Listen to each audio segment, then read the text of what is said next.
ശശി തരൂരുമായി ബന്ധപ്പെട്ട് നിരവധി അഭ്യൂഹങ്ങൾ കഴിഞ്ഞ കുറേ കാലങ്ങളായി പുറത്തു വരുന്നുണ്ട്. ശശി തരൂർ കോൺഗ്രസ് വിട്ട് ബി.ജെ.പിയിലേക്ക് പോകും, ശശി തരൂരിനെ കോൺഗ്രസ് ഹൈക്കമാൻഡ് പുറത്താക്കും, അങ്ങനെ നിരവധി അഭ്യൂഹങ്ങളാണ് അദ്ദേഹത്തെക്കുറിച്ച് പരക്കുന്നത്. സമീപകാല സംഭവങ്ങൾ അതിനാക്കം കൂട്ടിയിട്ടുണ്ട്, പ്രത്യേകിച്ചും ഓപ്പറേഷൻ സിന്ദൂറിന് ശേഷം. ഇപ്പോഴത്തെ ഏറ്റവും പുതിയ ഒരു വാർത്ത പുറത്തു വരുന്നു.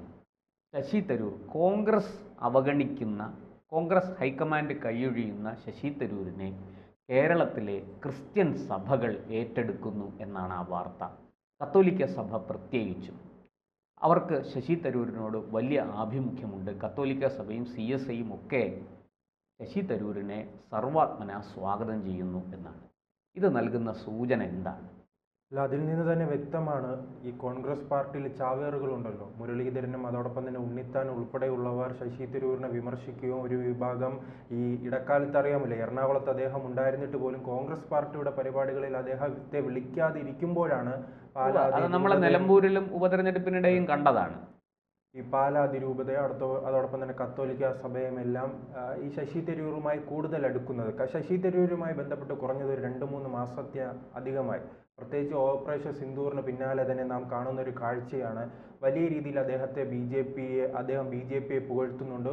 ഒരു BJP വക്താവായി ശശി തരൂർ മാറിയിരിക്കുന്ന ഒരു കാഴ്ച കാണുന്നുണ്ട്. അപ്പോൾ പലരും ചൂണ്ടിക്കാട്ടിയിരുന്നത് അദ്ദേഹം BJPയിലേക്ക് പോകുമെന്നാണ്.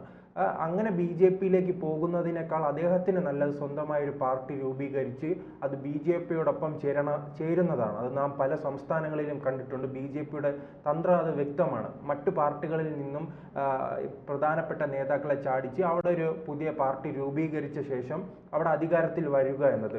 പ്രത്യേകിച്ച് ഈ മറ്റു സംസ്ഥാനങ്ങളിലാണെങ്കിൽ ഈ ചെറിയ പാർട്ടികളെ പൂർണ്ണമായി തന്നെ പിളർത്തിയിട്ട് പുതിയ പാർട്ടി രൂപീകരിക്കും. അത് നാം കൃത്യമായി കണ്ടത് മഹാരാഷ്ട്രയിലായിരുന്നു. മഹാരാഷ്ട്രയിൽ ശിവസേനയെല്ലാം പിളർത്തുക, NCPയെ പിളർത്തുക. ആ രീതിയിൽ തന്നെയാണ് കേരളത്തിലും ഒരു മാറ്റം കൊണ്ടുവരാൻ വേണ്ടി അവർ ശ്രമിക്കുന്നത്. പ്രത്യേകിച്ച് നമുക്കറിയാം, ശശി തരൂർ എന്ന് പറയുമ്പോൾ ന്യൂനപക്ഷങ്ങൾക്കിടയിൽ വലിയ സ്വാധീനമുള്ള ഒരു നേതാവാണ്. അതായിരുന്നു നാം അദ്ദേഹത്തിൻ്റെ തെരഞ്ഞെടുപ്പ് ചരിത്രം പരിശോധിച്ച് നോക്കിയാൽ നമുക്ക് കൃത്യമായി മനസ്സിലാകും. ഭൂരിപക്ഷ സമുദായവും അതോടൊപ്പം തന്നെ ഈ കോൺഗ്രസിൻ്റെ പ്രവർത്തകർ ഉൾപ്പെടെ അദ്ദേഹത്തെ കൈവിടുമ്പോൾ ന്യൂനപക്ഷം അദ്ദേഹത്തിന് അനുകൂലമായി നിൽക്കുകയും അദ്ദേഹത്തെ വിജയിപ്പിച്ചെടുക്കുന്ന ഒരു സാഹചര്യമുണ്ട്. അത് 2014 തെരഞ്ഞെടുപ്പിലും 2024 തെരഞ്ഞെടുപ്പിലും അത് കൃത്യമായി തന്നെ നമുക്ക് മനസ്സിലാവും.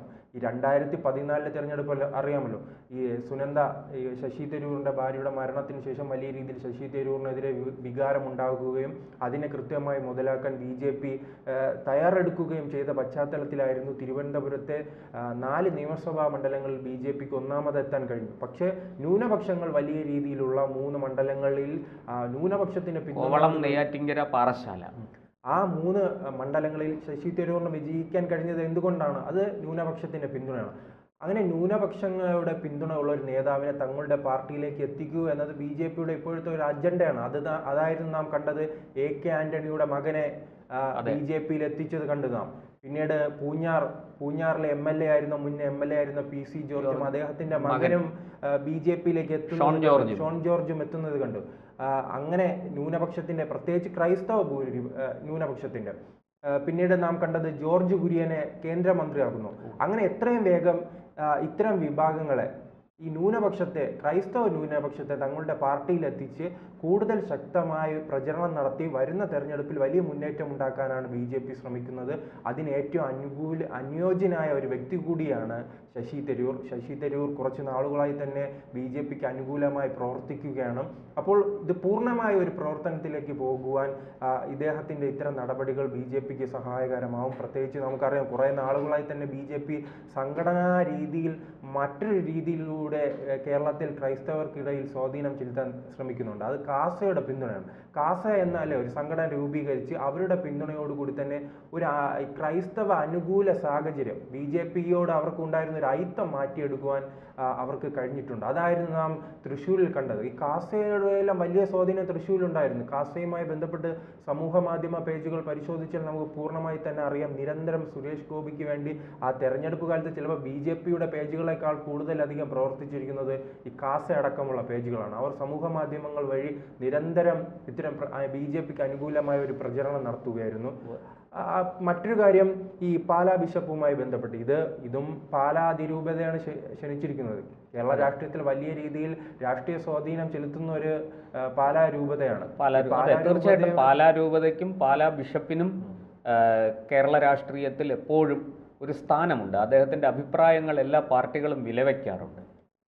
പ്രത്യേകിച്ച് ഇപ്പോൾ BJPക്ക് അനുകൂലമായി അല്ലെ ഒരു മുസ്ലിം വിരോധം ഉണ്ടാക്കിയെടുത്തത് പാലാ ബിഷപ്പാണ്. നാം എന്തെല്ലാം പറഞ്ഞാലും നാർക്കോട്ടിക് ജിഹാദും പണ്ട് ലവ് ജിഹാദിനും നാർക്കോട്ടിക് ജിഹാദിനുമെതിരെ സംഘപരിവാർ സംഘടനകൾ നിരന്തരം ഇത്തരം വിമർശനങ്ങൾ ഉണ്ടാകുമ്പോൾ ഇടതുപക്ഷവും വലതുപക്ഷവും എല്ലാം അത് വലിയ രീതിയിൽ പ്രാധാന്യം നൽകില്ല. അത് മാധ്യമങ്ങൾ ഉൾപ്പെടെ വലിയ ചർച്ചയ്ക്കെടുക്കില്ല. അത് അവർ സ്ഥിരമായി ഇത് പറയുകയാണെന്ന്. പക്ഷേ ഈ പാലാ ബിഷപ്പ് പറഞ്ഞപ്പോൾ ഇത് തെറ്റിപ്പോയി.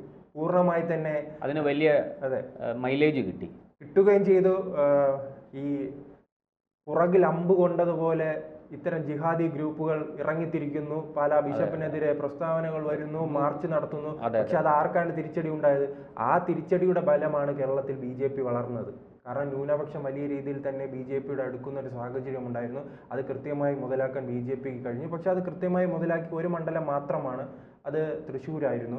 കേരളത്തിൽ പ്രത്യേകിച്ച് തിരുവനന്തപുരത്ത് അത് മുതലാക്കാമായിരുന്നു. അത് സാധിക്കാത്ത ശശി തരൂർ എന്ന ഒരു വ്യക്തിയിൽ കേന്ദ്രീകരിച്ചാണ്. അദ്ദേഹം തുടർച്ചയായി തന്നെ ആ സമൂഹവുമായി വലിയ രീതിയിൽ ബന്ധപ്പെട്ട് നിൽക്കുന്നത് കൊണ്ടാണ് അങ്ങനെ ഒരു വളർച്ച BJPക്ക് തിരുവനന്തപുരത്ത് ഉണ്ടാകാതിരുന്നത്. മറിച്ച് ശശി തരൂരല്ല മറ്റൊരു നേതാവായിരുന്നെങ്കിൽ ശശി തരൂർ അവിടെ ഒരു വലിയ തടസ്സമായിട്ട് നിൽക്കുകയാണ് ഇപ്പോഴും. ഈ ശശി തരൂരല്ല എങ്കിൽ ഈ പറഞ്ഞതുപോലെ ന്യൂനപക്ഷ വോട്ട് അവിടെ ക്രോഡീകരിക്കപ്പെടാനുള്ള സാധ്യത കുറവാണ്. ഇത് തൃശ്ശൂരിൽ കിട്ടിയതുപോലെ ലക്ഷക്കണക്കിന് വോട്ട് വേണ്ട, ഒരു 10,000 വോട്ട് മാറിയല്ലോ അല്ലെ? 10,000 വോട്ട് മാറിയാൽ, ഒരു 7,000 വോട്ടോ മാറിയെങ്കിൽ BJP തിരുവനന്തപുരത്തെ തലവരം മാറും.